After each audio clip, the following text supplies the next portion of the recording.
ಸ್ವಚ್ಛತೆ, ಸರಳತೆ, ಸ್ವಾಭಿಮಾನಿ, ಸ್ವಾವಲಂಬಿಯ ಸಂಕೇತವಾದ ಮಹಾತ್ಮ ಗಾಂಧೀಜಿಯವರ ವಿಚಾರ ವಿಮರ್ಶೆಗಳು ಇಂದು ಜಗತ್ತಿನಾದ್ಯಂತ ಗಾಂಧೀಜಿಯವರ ನಡೆಯಲ್ಲಿ ಸಾಗ್ತಾ ಇದೆ ಎಂದು ಶಾಸಕ ಸಂಜೀವ ಮಠಂದೂರು ಹೇಳಿದರು.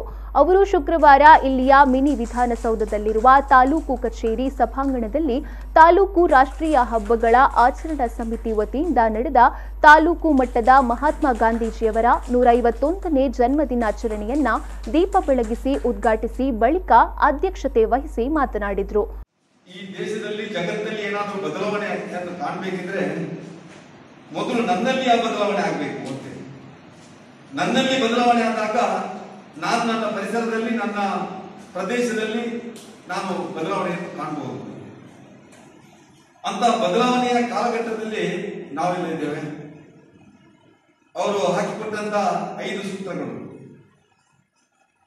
ಸ್ವಚ್ಛತೆ, ಸರಳತೆ, ಸ್ವಾಭಿಮಾನಿ, ಸ್ವಾವಲಂಬಿ, ಅದೇ ರೀತಿಯಲ್ಲಿ ಖಾದಿ ಕೂಡ ಸ್ವಾಭಿಮಾನಿ, ಸ್ವಾವಲಂಬನೆಯ ಒಂದು ಸಂಕೇತ. ಪುತ್ತೂರು ಉಪವಿಭಾಗದ ಸಹಾಯಕ ಆಯುಕ್ತ ಡಾಕ್ಟರ್ ಯತೀಶ್ ಉಳ್ಳಾಲ್ ಸಂದೇಶ ನೀಡಿ, ಸ್ವಾತಂತ್ರ್ಯ ಸಂಗ್ರಾಮದಲ್ಲಿ ಮಹತ್ತರ ಪಾತ್ರ ವಹಿಸಿರುವ ಮಹಾತ್ಮ ಗಾಂಧೀಜಿಯವರ ಆದರ್ಶಗಳನ್ನು ಪಾಲನೆ ಮಾಡುವ ಮೂಲಕ ಇಂದು ಬಡಬಗ್ಗರ, ದೀನದಲಿತರ ಏಳಿಗೆಯನ್ನ ಕಾಣುವಂತಾಗಿದೆ. ಇಂದಿನ ಯುವ ಪೀಳಿಗೆ ಅವರ ಆದರ್ಶಗಳನ್ನು ಮೈಗೂಡಿಸಿಕೊಂಡು ಸ್ವಚ್ಛತೆಯ ಮಾರ್ಗದಲ್ಲಿ ನಡೆಯಬೇಕಾಗಿದೆ. ಈ ಮೂಲಕ ಪರಿಸರ, ವೈಯಕ್ತಿಕ ಸ್ವಚ್ಛತೆಯಿಂದ ಕುಟುಂಬ ಆರೋಗ್ಯವನ್ನ ಹೊಂದಬೇಕಾಗಿದೆ ಎಂದರು. 151ನೇ ಮಹಾತ್ಮ ಗಾಂಧಿ ಜನ್ಮ ಜಯಂತಿಯ ಶುಭಾಶಯಗಳು.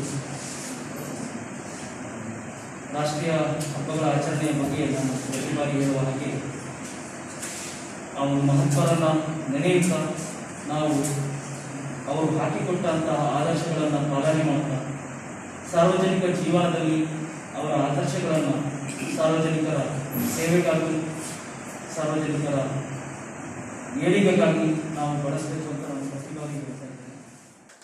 ಕಾರ್ಯಕ್ರಮದಲ್ಲಿ ಎಎಸ್ಪಿ ಲಖನ್ ಸಿಂಗ್, ತಹಶೀಲ್ದಾರ್ ರಮೇಶ್ ಬಾಬೂಟಿ, ತಾಲೂಕ್ ಪಂಚಾಯತ್ ಸ್ಥಾಯಿ ಸಮಿತಿ ಅಧ್ಯಕ್ಷ ಸಾಜಾ ರಾಧಾಕೃಷ್ಣ ಆಳ್ವ, ಕಾರ್ಯನಿರ್ವಹಣಾಧಿಕಾರಿ ನವೀನ್ ಭಂಡಾರಿ, ನಗರಸಭೆ ಪೌರಾಯುಕ್ತೆ ರೂಪಾ ಶೆಟ್ಟಿ ಉಪಸ್ಥಿತರಿದ್ದರು.